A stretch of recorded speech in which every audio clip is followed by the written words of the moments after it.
Tak furt zbil. A prečo? Tá zadarmo. Požarlil na mňa. Ona furt provokovala, prezývala ho toto a on sa hanbil, dostal nervy do toho a zbil ju. Tibor oslavoval príchod staršieho syna z väzenia. Na začiatku netušil, že na konci oslav pôjde za mreže jeho mladší syn.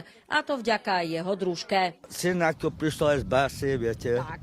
ostavili tam doma a ona ju provokovala.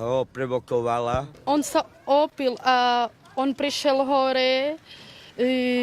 Už on ma zbil. Ostré výmeny názorov patria k oslavám, ale teraz sa to vymklo spod kontroly. Alexandra vraj mala Vladimírovi nadávať, ten ju zas mal prichytiť pri nevere.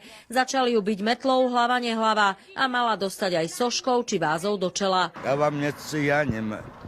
Čistú pravdu hovorím, ale sochy nemáme. Skáďal sochy zoberiem. Tu ma udrel. Aj